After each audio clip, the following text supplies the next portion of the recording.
Welcome to 27 Laws of Seduction series, law number 26. Use physical persuasion that they are not expecting from you. अब कुछ शारीरिक लुभाने की तरकीब का इस्तेमाल करें जो आपसे वो उम्मीद नहीं कर रहे हैं। अभी तक अगर आप इस सिडक्शन सीरीज में बने हुए हैं तो अपने बहुत सारे तरीकों से अपने टारगेट को, अपने विक्टिम को आप बहुत करीब ला चुके हैं, जैसे कि sending the mix signal, trying some insinuation hints, steering anxiety, disarm your victim, even isolating your victim and paying specific attention to them. अब आप उनके बहुत करीब है। अब जरूरत है थोड़ा सा फिजिकल मूव चलने का, क्योंकि यहां पर डेटिंग पर्सपेक्टिव से बात हो रही है या फिर जो one on one person basis जो करना चाह रहे हैं। अब ये चीज देखना पड़ेगा कि क्या आपसे वो फिजिकली अट्रैक्टेड है या चीजें बढ़ गई हैं, तो इस चीज को आगे बढ़ाने का, टेम्परेचर रेस करने का टाइम आ चुका है। क्योंकि एट देन हम सब ह्यूमंस हैं और कुछ हार्मोनल खेल चलते हैं सब लड़के लड़कियों के अंदर, और एक फिजिकल डिमांड भी होती है। एक सही तरीके से किया गया सिडक्शन है तभी सही है, बाकी फोर्सफुली नहीं, जो मैं कभी प्रमोट नहीं करता। बट हाँ, अगर आपने अभी तक जेन्युइनली किसी को सिड्यूस किया है, now it's your time to take the game to the next level by raising their temperature. इसको समझाने के लिए मैं आपको राफ्टिंग का एग्जाम्पल दूंगा। जब आप राफ्टिंग को स्टार्ट करने वाले होते हैं तो उस समय किनारे पे सब कुछ सेफ अभी भी है कि 10 लोग खड़े हैं, आपको कपड़े पहना रहे तरीके से जाना, लहरें तेज होंगी, कोई नहीं होगा साथ में, और सब करा के आप 2 लोग उस राफ्ट में बैठते हैं और किनारे से बहुत दूर गहरे पानी में आ जाते हैं। वो पानी उफाने मारता है, ऊपर उठता है, नीचे उठता है, आपको हर वक्त एक डर है। अब आपके पास कोई सपोर्ट नहीं है, आपके पास कोई देखने वाला आपको नहीं है, सिर्फ आप 2, थ्रिल, एक्साइटमेंट और वो प्रेजेंट मोमेंट।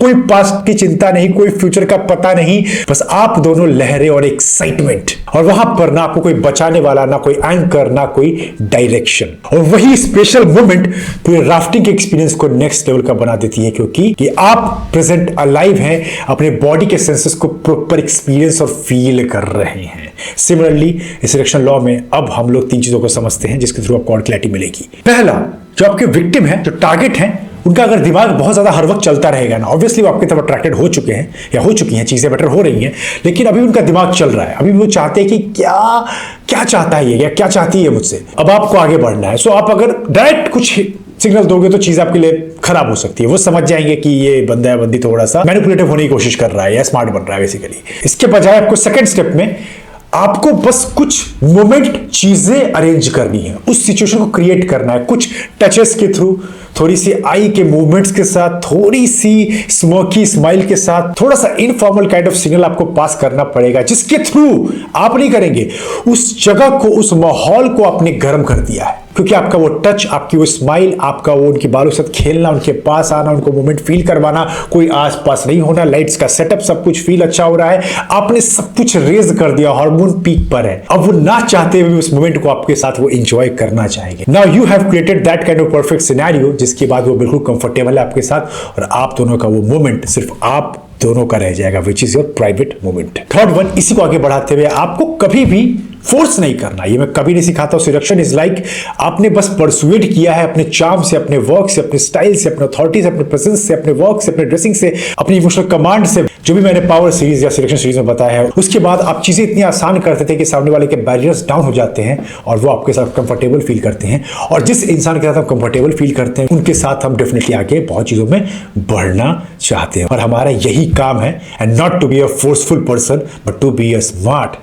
परसुएडर। सिंपली आपके थ्रू उन्होंने सब बुरे टाइम को देखा, हर अच्छे टाइम को देखा। Now it is the time of both of you, जिसकी वजह से वो उस मोमेंट को फील कर पा रही हैं या पा रहे हैं। इसी वजह से उस मोमेंट को वो आपके साथ एंजॉय करना चाहते हैं या चाहती हैं, और आप दोनों का पल ये आप दोनों का हमेशा के लिए हो जाता है। इसके लिए मैं आपको छोटी सी कहानी सुनाता हूं, आप समझ जाओगे। 1931 की बात है। एक गांव है जो कि न्यू गिनिया में है। उस गांव में एक सुंदर सी लड़की होती है। बेसिकली कह लो कि वेल डेवलप्ड सोसाइटी नहीं है, वो गांव है बेसिकली, और वहाँ की लड़कियां अभी भी घास के पत्तों के कपड़े पहनती हैं, तो काफ़ी गरीबी में चीज़ें होती हैं। तो उसके पापा कुछ महीने पहले उसको छोड़ के चले गए थे, क्योंकि उनको पैसे कमाने थे और उस गांव में पैसे का कुछ स्रोत उतना नहीं दिख रहा था। वो शहर चले गए थे टोबैको के प्लांटेशन में। तो कुछ महीने बाद सडनली वो आ गए वापस। तो बेटी बहुत खुश दौड़ के आई पापा के पास अपने, और उस लड़की का नाम था टूपर सलाई। टूपर सलाई को मैं टूपर बोलूंगा। तो टूपर काफ़ी एक्साइटेड हो जाती है जब अपने पापा को देखती है। पर पापा अकेले नहीं आते, पापा के साथ एक और यंग लड़का काफी हैंडसम सा आता है, जो कि 22 साल का ऑस्ट्रेलियन लड़का है जिसका नाम है एनरॉल फ्लिन। वैसे इस सीड्यूसर के बहुत सारे किस्से फेमस हैं। तो जैसे ही एनरॉल टोपर को देखते हैं, अच्छी तो वो लगती ही हैं, इवन टोपर भी उनको देखती हैं, दोनों के बीच बहुत चीज़ें होती हैं, बातें। वो पहली बार उनको देख के स्माइल पास करते हैं, फिर वापस भी उनको मिलता है, चीज़ आगे बढ़ती हैं। वो सारे सिलेक्शन के उन स्टेप्स को फॉलो करते हैं। उसके बाद कहीं ना कहीं अट्रैक्शन तो था फिजिकली भी उनका, इवन टूपर का भी था एनरॉल की तरफ, बट कौन मूव चले। प्रॉब्लम ये थी कि टूपर एक गांव की थी, उनके विलेज की लैंग्वेज अलग थी, एनरॉल एक शहर से थे, वो प्रॉपर इंग्लिश बोलते थे, बट दोनों का कम्युनिकेशन हो नहीं पाता था। बट आंखें तो बोल जाती है और नॉन वर्बल कम्युनिकेशन बेसिस पे दोनों बात कर लेते थे। बट एक दिन सैडली टूपर को खबर मिलती है कि उस गरीबी के कारण कुछ महीनों के लिए उसके पिताजी ने उसको बेच दिया है। बेचने का मतलब रॉन्ग नहीं है, फॉर फिजिकल प्लेजर नहीं बेचा है, बेसिकली बेच दिया है कि कुछ समय के लिए कुछ पैसे आ जाए और कहीं जाकर टूपर काम करे। बेसिकली कुछ इंग्लिश कॉइन के बदले, कुछ पिग्स के थ्रू, कुछ पेट एनिमल्स के एक्सचेंज में उनको बेच दिया कि आप जाके काम करो टूपर। और जो खरीदने वाले इंसान थे वो एनरॉल ही थे। एनरॉल को कहीं ना कहीं वो चीजें पता थी। अब सही है गलत है ये मैं यहाँ पे जज करने नहीं बैठा हूँ, बट सिलेक्शन पर्सपेक्टिव से हम लोग समझने की कोशिश कर रहे हैं। तो वो उसको ले आते हैं। कुछ समय के लिए टूपर बहुत उदास होती है क्योंकि उसका एक मेल फ्रेंड होता है उसके गांव में, उसको छोड़ के जाना होता है, बट वो पापा की आज्ञा को मना नहीं कर सकती क्योंकि गरीबी की बातें थी और पैसा चाहिए था घर में। शुरू में टूपर का मूड ऑफ रहता है, लेकिन वो ठीक ठीक लाइक करती है एनरॉल को। एनरॉल का भी इंटरेस्ट था, तो एनरॉल अपने काम में दिन भर बिजी रहते थे, टोबैको प्लांटेशन में शाम में आके बैठते थे। चूंकि उनकी व्हाइट स्किन थी तो बहुत ज्यादा मच्छर उनकी तरफ अट्रैक्ट होते थे। तो रात में टूपर उस पर लोशन लगाती थी, साफ करती थी हाथ पैरों को और फिर डांस करती थी, म्यूजिक करती थी। बेसिकली एनरॉल सोने से पहले रीड करते थे और एंटरटेनमेंट का काम टूपर करती थी। बेसिकली अच्छे वे में एंटरटेनमेंट, क्योंकि उस वक्त उतना टीवी नहीं होता था। तो ऐसे ही समय के साथ साथ दोनों के बीच में दूरियां कम होती थी, दोनों पास आ रहे थे, मौका मिलता था दोनों को एक दूसरे का लैंग्वेज समझने का। बट स्टिल बहुत बड़ा गैप था। वो अलग ही लैंग्वेज बोलती थी, वो अलग ही लैंग्वेज बोलते थे, बट कुछ कुछ वर्ड समझ में आता था, लाइक स्विम, रीड, स्माइल के थ्रू, गुस्से के थ्रू, कुछ बातों के थ्रू होती थी बातें। तो दोनों पास आ रहे थे। बट अब वो सारे रूल्स हो चुके थे पूरे सिलेक्शन के, but now it was the physical time. तो एक बार की बात है, एनरॉल को पास वाले रिवर में स्विम करने का मन हुआ और उन्होंने टूपर को बोला कि चलते दोनों स्विम करते हैं, मौसम बहुत प्यारा है। लेकिन प्रॉब्लम ये थी कि उस नदी में बहुत सारे मगरमच्छ थे और खूंखार वाले, बड़े बड़े मुंह वाले, फाड़ देने वाले। तो वो बड़ी सी लोहे की रॉड लेकर चले जाते हैं और साथ में टूपर भी उनके चली जाती है। और जैसे पानी देखते हैं एनरॉल बहुत एक्साइटेड हो जाते हैं, अपने कपड़े उतार के फेंकते हैं, भाग के पानी में कूदते हैं। टूपर भी उनको देख के फॉलो करने लगती है। और जैसे ही टूपर अंदर जाती है, पानी गहरा होता है। टूपर को उतने अच्छे से तैराकी नहीं आती थी, बट एनरॉल माहिर थे। तो जैसे टूपर थोड़ी अंदर जाती है, वो डूबने लगती है, टूपर उनको पकड़ लेते हैं, जोर से हक कर लेते हैं। वो मोमेंट था, दोनों क्लोज आते हैं, एक दूसरे के बीच जैसी बॉडी टच होती है, दोनों एक दूसरे की तरफ अट्रैक्टेड थे ही। मौका मिल गया, intense present of the moment जो मैंने बताया था अभी। और ना कोई पास्ट की चिंता, ना कोई फ्यूचर का पता, बट अभी है, अभी का मोमेंट है। ये डर ने उस सिचुएशन को बहुत अच्छा बना दिया, उस प्रेजेंट मोमेंट में दोनों को ला दिया। और फिर दोनों उस वक्त के बाद बहुत सारे प्राइवेट मोमेंट्स एंजॉय करते हैं और करते ही रहते हैं। और ये फिर लव स्टोरी बहुत समय तक चलती है। सो बेसिकली यहाँ पर दो तीन चीज समझिए इस कहानी के थ्रू, जो आपको समझ में आएगा कैसे हो रहा है। सबसे पहले एनरॉल जो थे कैरेक्टर, वो फोर्स नहीं करते थे, वो बहुत काम, नॉनचलांट और पीस माइंड के थे। उनको पता था कि कुछ भी छूट नहीं रहा है, उनको पता था कि वो अच्छे हैं, उनका इंटेंशन क्लियर है। अगर वो प्यार है करते हैं या फिर अट्रैक्टेड है तो है, फिजिकली नीड है तो है। वो इनडायरेक्ट हिंट देते थे और अगर सामने वाले से मिलता था तो चीजों को आगे बढ़ाते थे। तो अगर आप भी सिलेक्शन में बहुत सारे स्टेजेस को पार कर चुके हो, now it's time for your physical time, तो कुछ ऐसे मूव्स आपको करने पड़ेंगे जो वियर्ड नहीं है, बट ऐसे सिचुएशन को क्रिएट करना होगा कि सामने वाले के लिए मोमेंट इजी बन जाए, आप लोग का प्राइवेट बन जाए, जिसकी वजह से वो अपना रेसिस्टेंस कम कर पाएंगे या पाएंगे और आप लोग का मोमेंट प्राइवेट और अच्छा बन जाएगा। सेकंड, एनरॉल कभी किसी को जज नहीं करते, जैसे कि गांव की वो लड़की थी या कभी शहर की, और भी उनके किस्से थे बहुत एनरॉल के। तो ये नहीं कि गांव की है बेवकूफ होगी या फिर शहर की बहुत एडवांस होगी या थोड़ी सी ज्यादा बनती होगी, ऐसा कुछ नहीं। नॉर्मल कि लड़की है, अगर she will feel comfortable and if I am attracted towards हर, तो उसकी भी नीड होगी, मेरी भी नीड होगी। और वो हर तरीके की टारगेट के अकॉर्डिंग चीजों को समझते थे, फिर जो टारगेट उसे डिमांड करती थी उसको वो इजिली पूरा करते थे और वो फेवरेट बने रहते थे। थर्ड थिंग, यहाँ पे डीप में समझिए इस चीज को। सिलेक्शन में जो सबसे बड़ी प्रॉब्लम आपकी बन सकती है वो है आपका खुद का नॉलेज, आपका खुद का कोई पास्ट का गंदा एक्सपीरियंस जो आप थोप दे सामने वाले पे। चूंकि आप ऐसा सोचेंगे कि अगर ये मुझसे अट्रैक्टेड है और मैं कुछ ज्यादा गलत बोल दूंगा ना तो ये मुझसे रूठ जाएगी। ये आपका बिलीफ है, हो सकता है वो सुनना चाहती है क्योंकि आप लोग एक दूसरे के काफी करीब अब आ चुके हैं, वो भी कुछ एक्सपेक्ट कर रही है आपकी तरफ से, कोई मूव, कोई अच्छे वर्ड्स, कोई सरप्राइज, और आप डरे हुए नहीं। चूंकि मेरी पुरानी गर्लफ्रेंड ने मुझे ऐसा बोला था, मुझे डांट के भगा दिया था, या मुझे डांट दिया था मेरे प्राइवेट मोमेंट पे, या फिर हम लोगों ने कुछ प्राइवेट टाइम स्पेंड किया था तो उसको बुरा लग गया था, उसका टाइम गया। आपको अपना जजमेंट और बैरियर डाउन रखना पड़ेगा अगर आप सामने वाले को सीड्यूस करना चाहते हैं। सामने वाले को स्टडी करो, क्यों मैं कहता हूं, अगर आप what's in it for me को समझ गए, अगर आपकी लाइफ की साइकोलॉजी ये बन गई कि सामने वाले को पढ़ना है, जिंदगी खुद के भरोसे नहीं, मतलब ही हो कि नहीं जीना, सामने लोग समझ के जीना है। चाहे वो क्लाइंट हो, चाहे वो लाइफ हो, चाहे वो पार्टनर हो, चाहे वो फ्रेंड्स हो, आपकी जिंदगी बहुत आसान हो जाएगी। दुनिया मतलब ही है, दुनिया सेल्फिश है, बहुत अपने बारे में सोचती है। अगर आप दूसरे के बारे में पहले सोच सकते हो, आपकी कहानी आसान हो जाएगी। या पीपल को रीड कर पाओगे, एक्शन लेना आसान होगा। तो इनरोल यही करते थे। इनरोल ये नहीं कि पढ़े लिखे थे, बहुत जानते थे, बहुत पैसे के बारे में नॉलेज थी तो वही ज्ञान देते थे। अपनी विक्टिम को स्टडी करते थे, क्या विक्टिम की नीड है, उसके अकॉर्डिंग अपने स्टैंडर्ड को कभी कभी लो करते थे, कभी कभी हाई करते थे।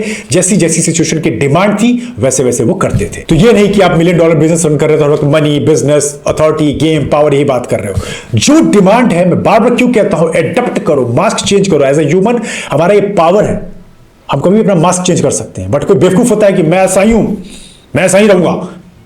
अरे आप आइडेंटिटी शिफ्ट कीजिए, आपका पावर एज ए ह्यूमन। आप जानवर नहीं कि आपको अगर पैदा कर दिया तो आप जानवर की तरह रहेंगे पूरी जिंदगी। Change your dressing style, change your speaking style, change your attracting the people style. हर तरीके से बदलिए अपने आप को, तो आपके लिए चीजें करना और इंजॉय करना इजी होगा। बस आपको याद रखना है कि अगर अभी तक आपने सही सारे मूव्स चले हैं तो आपको उनके सेंसेस को डल करना है, मोमेंट में लाना है, उस मोमेंट को बेस्ट क्रिएट करना है ताकि वो कंफर्टेबल फील हो आप और वो, ताकि आप लोग अच्छे से इंजॉय कर पाए और वो चीज बना रहे। और इस पर एक मैक्सिकन एक्ट्रेस जिनका नाम है लिंडा क्रिश्चियन, उनकी लाइन सुनिए। When he kissed me, it evoked a response I had never known or imagined before, a gidding or dulling of all my senses. It was instinctive joy against which no warning, reasoning, monitor within me availed. It was new and irresistible and finally overpowering. Seduction. The world implies being led and so gently, so tenderly. देख पा रहे हो, जब चीजें होती हैं तो हर इंसान की डिमांड एक समय होती है, पर आप इसको सही से करना जानते हो। बेवकूफों की तरह नहीं कि बस हर चीज को फोर्स करो, सेक्स चाहिए, सेक्स चाहिए, सेक्स चाहिए, नंगों की तरह, भूखों की तरह। हर चीजों का तरीके से किया जाता है। That is why we are humans, that is why we have brain. हर चीज को फ्रेम करो, थोड़ा प्लान करो, आराम से करो, हड़बड़ी मत मचाओ जानवरों की तरह। फिर से रिमाइंडर, सिडक्शन गेम वही खेल सकते हैं जो पेशेंस के मास्टर है। ये हड़बड़ी वाला इंसान, स्पेशली आज का यूथ जो भाग रहा है हर वक्त, तुरंत में सोशल मीडिया, तुरंत में पावर, तुरंत में मनी, तुरंत में अथॉरिटी, बहुत धैर्य। आप ऐसे इंसान होने चाहिए जो बिल्कुल ऑब्जर्वर है, साइलेंट है, देखते हैं, समझते हैं, कैलकुलेटिव है, डरावने हैं साइलेंट बेसिस पे। वो है मेन खेलना सिडक्शन का। चलिए अब आगे बढ़ते हैं। और इसी तरीके की आपको मास्टरी करनी है ह्यूमन ब्रेन की। कि आदित्य, क्या मैं दिमाग को ऐसे पढ़ सकता हूं किसी का? ये सब पढ़ सकते हैं, और इसीलिए मैंने बनाया one of the top workshop of mind which is mastery in dark psychology. Check कर लीजिए, नीचे लिंक होगा, यहां पर आ रहा होगा, एनरोल कीजिए। आप लोग के लिए एक और खुशखबरी, मैं अब लाइव मास्टर क्लासेस लेता हूं। पहला, communication skills and body language mastery, जो कि लाइव होता है। And second one which is rebels closures. पहला तो आप नाम से ही समझ गए होंगे। एंड सेकंड वाले के अंदर मैं मनी गेम को डिकोड करता हूं आपके लिए 7 स्टेप में। फॉर एग्जाम्पल, बहुत आप में से ऐसे टैलेंटेड लड़के लड़कियां हैं जिनके पास कोई नॉलेज है, कोई स्किल है किसी चीज की। For example digital marketing, for example books की, फॉर एग्जाम्पल कंटेंट की, पर आपको पता ही नहीं पैसे कैसे कमाते मार्केट से। आप कुछ भी करिए, अगर आपको ये स्किल नहीं आता है आप बहुत तरसोगे। तो बस आपको 7 स्टेप में समझना है मनी कैसे बनाया जाता है। सिमिलरली कम्युनिकेशन स्किल के बारे में आपको पता ही है, और बॉडी लैंग्वेज, ये स्किल भी आपको आ गया। इसके भी साथ बेनिफिट है, मैं यहाँ लगा देता हूँ। ये दोनों में से मैं एक अल्टरनेटिव मास्टर क्लासेस करता रहता हूँ। तो चेक कर लीजिए, जो भी अभी होने वाला है उसमें जाके अपना सीट रजिस्टर कर लीजिए, और हम लोग लाइव मिलते हैं और आपके कम्युनिकेशन, बॉडी लैंग्वेज और मनी के गेम को हमेशा के लिए शिफ्ट करते हैं। क्योंकि याद रखना, पैसा आता है जाता है, बट एक बार वक्त और स्किल चला गया ना, सिर्फ यहाँ पे ये सर लोगे और दीवार पे मारोगे, कुछ नहीं वापस आने वाला। आपको यहाँ पर या नीचे लिंक में सब कुछ डिस्क्राइब कर दिया जाएगा। और फिर भी कोई डाउट है तो व्हाट्सएप करवा सकते हैं, +91 9836 869644। थोड़ा पेशेंस रखिएगा, मेरी टीम आपकी पूरी हेल्प करेगी। क्योंकि ये दो ऐसा स्किल है, आपने इस चीज को शॉर्ट कर लिया, फिर मैं कुछ नहीं बोलूंगा, आप मुझसे खुद आके बात करना, कुछ नहीं होगा। अभी तक जो भी हमने समझा उसको मैं आपको साइकोलॉजिकल पर्सपेक्टिव से समझा देता हूं कि एक्चुअली हो क्या रहा है इंसानी दिमाग के अंदर, और आप एक्चुअली क्या वहां पे काम कर रहे हैं, जिसकी वजह से वो आपकी तरफ फिजिकली काफी ज्यादा परसुएड हो चुकी है। सबसे पहला, इंसान के पास कांस्टेंट लेवल ऑफ अटेंशन है, कांस्टेंट लेवल ऑफ डिस्ट्रैक्शन है, constant level of news, information, reels, shorts, videos, hookup, lot of clothes options, food options, dating options. इस वजह से उनका दिमाग हद से ज्यादा एक्टिव चलता है। मतलब ऐसा कह लो कि वो चाहते भी है शांत होना, बट कह लो रील में स्क्रॉल करने में लग जाते हैं, या कांस्टेंट शॉपिंग में फंस जाते हैं, या ब्रेन को हर जगह कहीं ना कहीं फंसा के रखते हैं, या वो बेचारे ना चाहते हुए फंसे हुए हैं। तो यहां पर आपको एक हिप्नोटिस्ट की तरह काम करना होगा। एक हिप्नोटिस्ट हिप्नोटाइज कैसे करता है, आपने नोटिस किया है? हाथ में उसके एक टू एंड फ्रो जैसा एक चेन रहता है जो मूव करता है। वो हमेशा पहले ये नहीं बोलता डायरेक्टली जाके कि मैं तुम्हें कंट्रोल कर सकता हूं, या जो भी चीजें तुमसे बुलवाना चाहता हूं या बुलवाना चाहती हूँ वो कर लूंगा। नहीं, पहले उसका गेम होता है कि पहले अपनी इंफॉर्मेशन से मुक्त होइए, आप पास्ट फ्यूचर के प्रॉब्लम से फ्री तो होइए, अभी में तो आइए। टक टक टक टक टक टक, ये करते इंसान एक मोमेंट में आ जाता है। अब जो वो करना चाहता है, जो भी चीज वो सीड करना चाहता है, बुलवाना चाहता है, उगलवाना चाहता है, फीड करना चाहता है ब्रेन के अंदर, सब कुछ वो इजीली कर पाता है। सिमिलरली यही हो रहा है, आप बेसिकली उनके हर चीजों को खत्म करके उनको मूवमेंट में आने के लिए बोलते हो, जहां पर आप वो और वो चीजें, वो एनवायरमेंट, वो वाइब और कुछ भी नहीं। इसी में तीसरा है कि आप सिलेक्टिव प्रोसेस को बनाए हुए थे अभी तक, बहुत सारे लेटर्स, इंसिनुएशन, मिक्स सिग्नल्स, कभी दूरी कभी नजदीकी, बहुत चीजों से आप हर चीजें कर चुके हैं, बट इस वजह से आपने दिमाग को बहुत चलाने पर उनको मजबूर कर दिया है।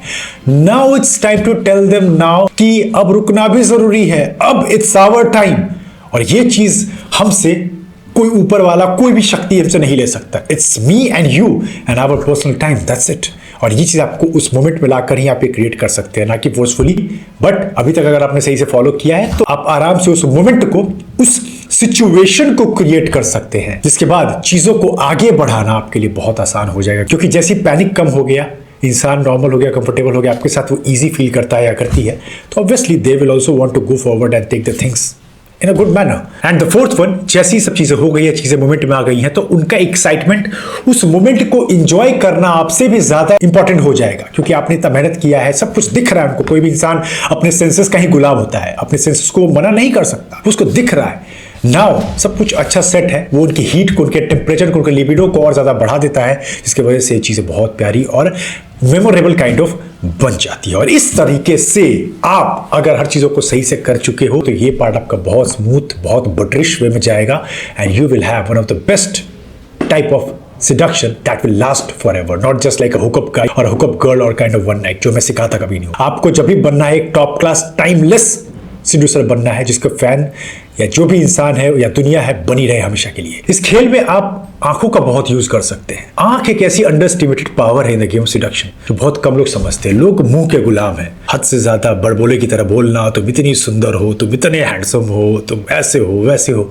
आंखों से खेलना आप नहीं अभी जानते हो, कैसे चुपचाप बहुत चीजें आंखें खेल जाती है। जैसे रिसेंटली एक मूवी भी अभी काफी चल रही धुरंधर, अक्षय खन्ना ने जो आंखों से जादू किया है वो आप देख पा रहे हो। वो intense presence of the moment, heat, anger, प्यार, मोहब्बत, डांस, सब कुछ दिख रहा था उनकी आंखों से, बिना ज्यादा बोले। इवन बॉबी देओल का कैरेक्टर था एनिमल में, वो भी वही हो रहा था।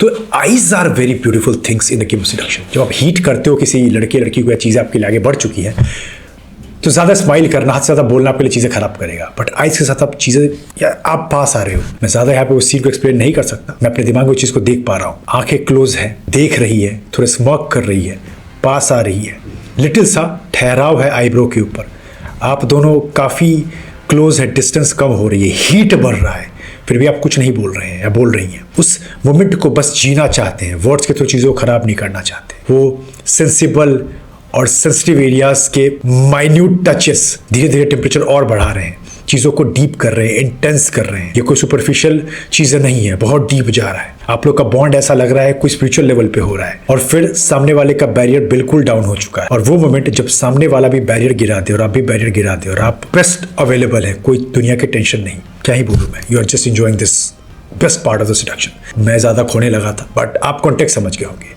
तो ये था पावरफुल सीडक्शन सीरीज का लॉ नंबर 26। अगर आपको अभी तक समझ में आई, ये कैसा लगा, कैसा जा रहा है, ज़रूर बताइएगा। मैं सारी कमेंट्स पढ़ता हूँ, स्टोरीज लगाता हूँ, मेरा यही काम है।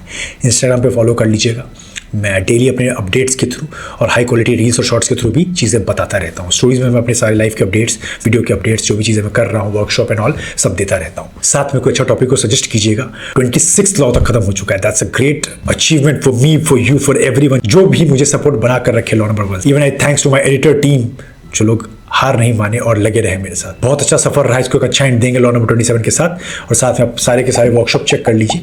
थोड़ी बहुत मैं प्राइस बैरियर लगाता हूँ, क्योंकि हाँ, मेरी भी टीम है, प्रोडक्शन कॉस्ट आता है, मैं झूठ बोल के आपको कुछ भी फेक नहीं दे सकता। मेहनत लगता है, टाइम लगता है, एफर्ट लगता है, बट जो मनी बैरियर लगाया है मैं उसके थ्रू सीरियस लेवल को सेपरेट करता हूँ। तो आइए एनरोल कीजिए, money will come and go but not the time in the skill. तो आके अपनी कहानी बदलिए। जितने भी 8 वर्कशॉप से एक और डेटिंग पे लाइव हो चुका होगा अभी तक, क्या हो जाएगा जल्दी देख लेना, और कॉम्बोज पे आपको और ऑफर्स मिल जाएंगे। तो जाइए, डिस्क्रिप्शन में आपको सब कुछ मिल जाएगा, चेक कर लेना। चलिए फिर इस सीरीज का एक बहुत अच्छा एंड करते हैं एक लास्ट लॉ के साथ, जिसको बोलते हैं master the art of bold move. मिलता हूं मैं आपसे उसी के अंदर, तब तक सीखिए, अप्लाई कीजिए, बट कर्मा इज रियल, कुछ गलत मत करना, मैं सब कुछ बता चुका हूं। And take care for yourself, glory will come.